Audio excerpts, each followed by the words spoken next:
everybody, giving honor and praise unto the Most High, the Creator, the Maker of heaven and earth. This particular speech, if you will, is based upon my first experiences with Hashabah Yisrael. The word Hashabah is a Hebrew word meaning restoration, and it comes from the root word shab or shub, or meaning basically to restore or to return. Now, I first attended the place, visited the place, if you will, back in October of 1992 when I was 12 years old. It was a beautiful, beautiful experience. Not a bad one whatsoever. This October will make 30 years since I have went to visit as a child. The location of that place at the time in New York was in a place called Queens. And family, brothers and sisters, there was a first service, then there was a break. And I say break, I mean like eating, coming together, talking among family, extended, if you will. And then there was, say, a second service. And then the sun had went down. And then families dispersed in many cases. Before such, the children were together. And then the adults were together doing whatever adults do or doing whatever children do. And one of the things to point out is I was there from, say, the age of 12 until the age of 15. And it definitely made an impact in my life. It was the first time that I was a maftir, that is to say, the person who reads the haftarah portion from the root word patar, which means to interpret.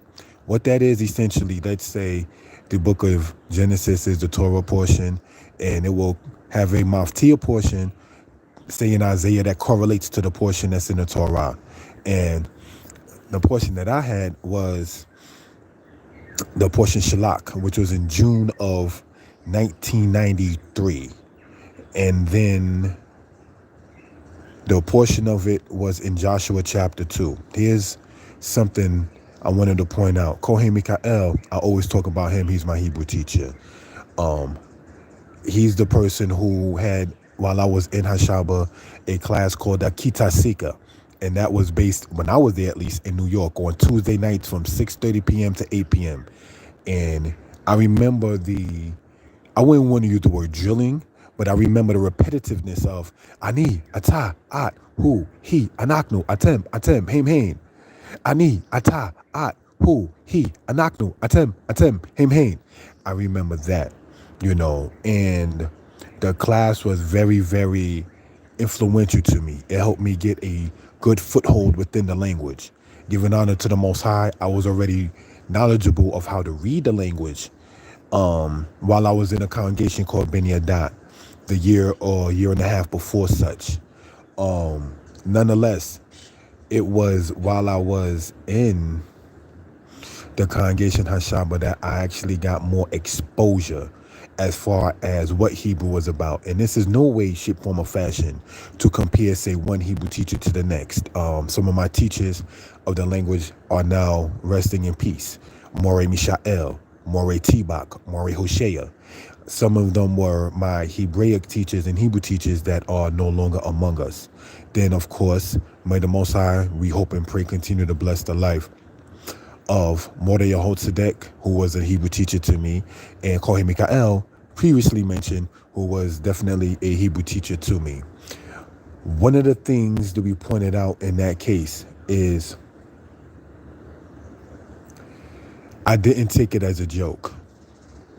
Now, why do I mention that? Those who know Hashabah know that in 1991, they did a performance at the Apollo. As well, the year before that, they did a performance at City College.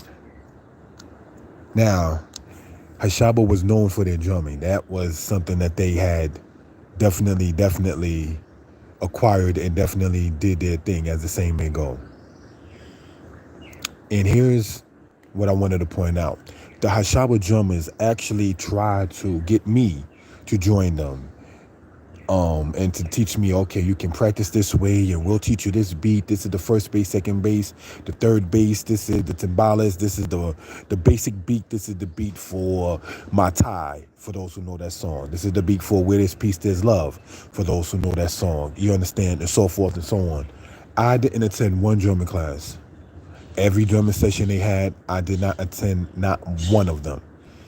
Yet, when Kohen Mikael would have his classes on so-called Tuesday, Yom Shlishi, I attended every one I could. You understand? By even taking public transportation. My point in mentioning that is to this day, being raised around drums and kosher erit when I was a child, before 12, and then seeing drums to a different extent when I was 12 in Hashabah Yisrael, I cannot hold a beat. And you being me in this case, can't hold a beat because when it was offered, you played games with it. Yet, not to be haughty, a brother has 9 Hebrew books out because when you was a Hebrew student, you didn't play games with it. My point is that the things come to you which you take serious. In a nutshell, I didn't take drumming serious, though it was offered, even for free. I didn't attend one session of it, not one. You understand? When the Hebrew classes was offered, I was like, not to be funny, one of the youngest people in it. I say all of that to say, be real with what you're about. Whatever you're about, but make sure what you're about is righteousness. Because I remember the prayers like in Kosherit, when I was younger, even in 12, there's a part that said the Most High would give the wicked evil according to his wickedness. So if you want to live that life that's not upright, the Most High will give you exactly what you want. You got to make sure you know what's right and follow therein for it to be a benefit to you, because it's going to manifest. But you got to make sure that the manifestation is something that's great or good, should I say, for you, because not everything that great is good. The wickedness of Sodom was great, wasn't good. So we want to emphasize the difference between Tob, good, and Gadol, great. Okay, now this is not going to be on and on and on and on. The second experience that I had with Hashabah Yisrael, oh, I gotta backtrack. There was a man, a Danite elder to me, and one of the things I understood was they did not allow you to go up to read without you even knowing how to read. And by read, I mean the language itself. There were certain men, no pun intended, that for whatever reason they never were called up. They just didn't want to go up, and it is what it is. For those who know the videos I do, I'd rather not show my face. You understand? I'd rather sit there and show something you're looking at right here. But looking at it in that case, he took me downstairs in Hashabah, opened up what's called a tikkun, tikkun la Qur'an, which basically has the entire Torah in Hebrew. And he was like, he picked something, I wouldn't want to say random, but he picked something, I don't know if it was an Exodus, Leviticus, one of them, or Shemot or Vayikra, one of them. And he said, read this. And I read it. And before I can get to the third line, he was like, your name is on the list. Now, one of the things I want to do, and I give a shout out to this brother, he's from the tribe of Joseph, Akwedmiel Menashe. I'm going to actually send him the link as well. He was the one who, while I was in Hashabah, encouraged me to do what can be today called public speaking. You understand? And it broke me out of the nervousness to being able to do so. Steer straight at the clock, because in Hashabah, where I was at in Queens, they had what they call swinging doors. All right. And above that, inside the sanctuary area, was a clock. So I remember being told, just look straight at the clock. That's it. And then keep on just talking, and then you'll be able to wander your eyes among the people, and then you'll be able to sit there and do public speaking a whole lot easier. And it helped greatly. You understand? So now, bringing it back real quick again to my second experience was when I was already a grown man. The congregation that moved out of the state of New York and went south to North Carolina. And since I was there in 2010 visiting, it was great. It was excellent. It was not bad. The drummers I grew up with me, but in a different place. And so who I saw when I was 12 and 13 was now 30 and 31 with me at this age. You understand? Again, it was pleasant, it was nice, it was not bad, it was welcoming, and that's what it was with that.